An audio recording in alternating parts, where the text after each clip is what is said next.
In the days after the great flood, in the land of Shinar, there lived a man of wisdom and understanding, yet poor and forgotten.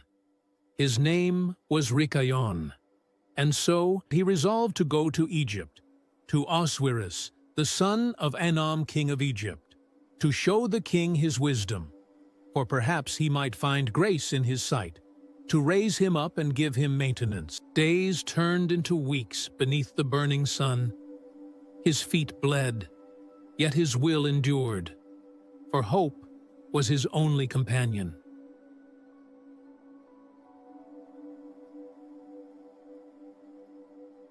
Tell me, friend, where may I find the king of Egypt? The king? You must be a stranger. You'll not see him but once a year, on the day of judgment. For it was then the custom of the king of Egypt that he went from his royal palace and was seen abroad only one day in the year, and after that the king would return to his palace to remain there. And when Rikayon heard of the custom in Egypt, and that he could not come into the presence of the king, he grieved greatly, and was very sorrowful. And in the evening Rikayon went out and found a house in ruins, formerly a bakehouse in Egypt, and he abode there all night in bitterness of soul, and pinched with hunger, and sleep was removed from his eyes. So he considered within himself what he should do in the town until the king made his appearance, and how he might maintain himself there. He went and obtained vegetables to sell them for his support, and the townspeople assembled about him and ridiculed him, and took his vegetables from him and left him nothing. So he rose up from there in bitterness of soul, and went sighing to the bakehouse in which he had remained all the night before, and he slept there the second night.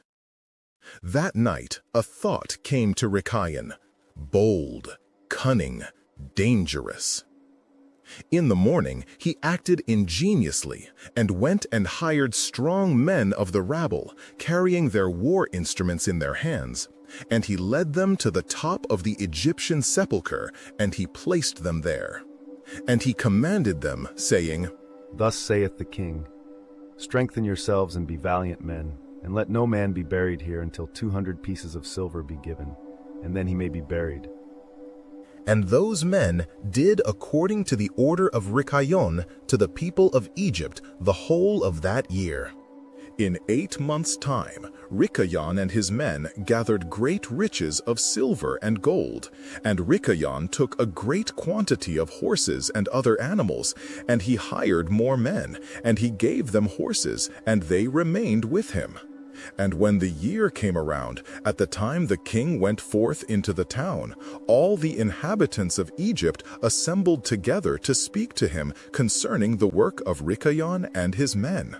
They cried unto him, saying, May the king live forever. What is this thing thou doest in the town to thy servants? Not to suffer a dead body to be buried until so much silver and gold be given.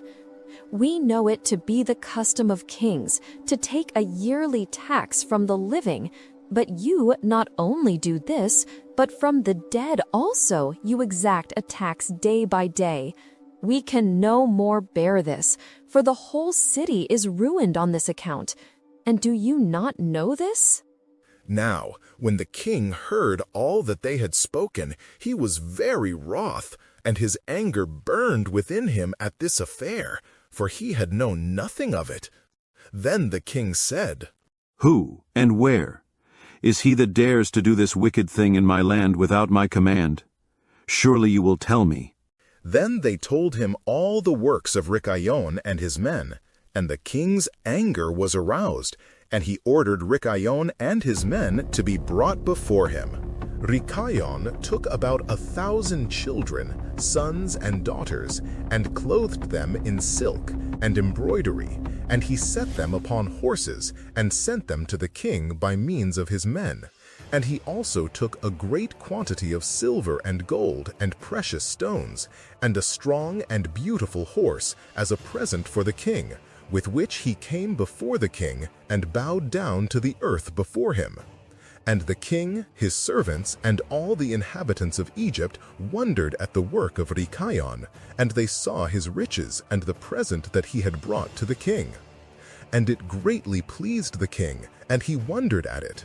And when Rikayon sat before him, the king asked him concerning all his works, and Rikayon spoke all his words wisely before the king, his servants, and all the inhabitants of Egypt.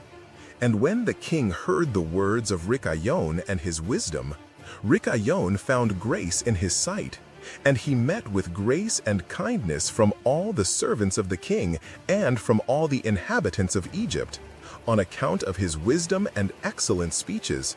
And from that time they loved him exceedingly. The king answered and said to Rikayon, Thy name shall no more be called Rikayon, but Pharaoh shall be thy name, since you did exact a tax from the dead. And thus from the dust of poverty rose a man whose wisdom changed the course of Egypt. And all the inhabitants of Egypt greatly loved Rikayon Pharaoh, and they made a decree to call every king that should reign over them and their seed in Egypt Pharaoh. Therefore all the kings that reigned in Egypt from that time forward were called Pharaoh unto this day. If this story stirred something within you, remember, history is full of forgotten voices waiting to be heard. Like and subscribe to Tales of Dust and Kings for more ancient stories and timeless legends brought back to life.